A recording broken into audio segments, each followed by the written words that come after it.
नमस्कार मैत्रिणींनो, धागा फॅशन या आपल्या चॅनलमध्ये तुमच्या सर्वांचे मनापासून स्वागत। तर बघू शकता हा सिल्कचा ब्लाऊज पीस आहे आणि खणाची साडी आहे। तर साडीतले हे काठ काढून घेतलेले आहेत, म्हणजे ब्लाऊज पीसमध्ये काठ नाही आहेत आणि त्यांना फॅशन म्हणजे पूर्ण काठ नुसतं पाटीला लावायचे आहेत। तर काय करायचं आहे, आपल्याला काठ व्यवस्थित कट करून घेऊन एक साईडला आपल्याला फोल्ड करून घ्यायचं आहे आणि अस्तर जोडून गळा उलटवून घेतलेला आहे मी।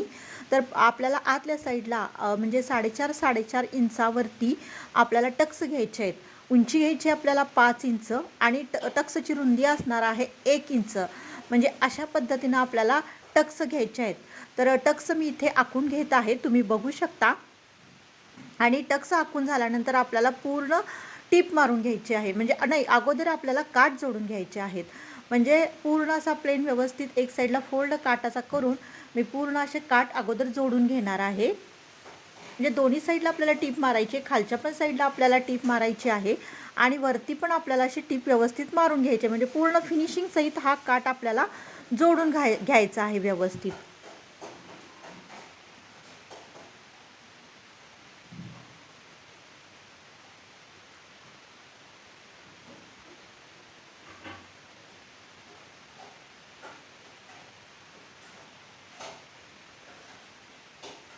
तर त्याच्यानंतर आता आपण हे टीप मारून घेणार आहोत। जिथं आपण मार्किंग करून घेतलेलं आहे ना, तिथं व्यवस्थित अशी आपण टीप मारून घेणार आहोत।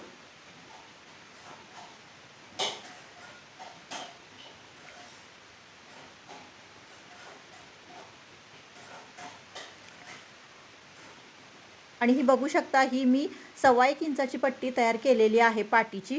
म्हणजे अस्तर घेतलेला आहे आणि त्याच्यापासून 1.25 इंच रुंदी ठेवलेली आहे। एक साईडला फोल्ड करून घेतलेला आहे आणि नंतर जिथं आपण काठ जोडलेला आहे ना, तिथून आपल्याला पूर्ण अशी पट्टी जोडून घ्यायची आहे आणि त्याच्यानंतर आपल्याला दाब मारून घ्यायची आहे पट्टीवरती आणि आतल्या साईडला व्यवस्थित असं ती पट्टी फोल्ड करून घ्यायची आहे।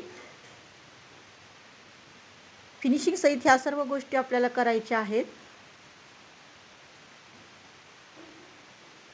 तर बघू शकता किती व्यवस्थित आणि सुपेरियर अशी पट्टी लागल्या गेलेली आहे। आणि काय होतं ना, तुम्ही वरून अशी पट्टी जोडून घेऊ नका, म्हणजे मी जसं दाखवलं तसं जोडा। जर तुम्ही समजा टक्स जोडल्यानंतर जर पट्टी जोडाल तर खूप खराब दिसेल। त्यामुळे जशी मी पद्धत दाखवली त्याच पद्धतीने जोडा, फिनिशिंग खूप सुंदर येतं आणि फिटिंगलाही खूप छान बसतं। तर चला मैत्रिणींनो, बाय, भेटूया नेक्स्ट व्हिडिओमध्ये।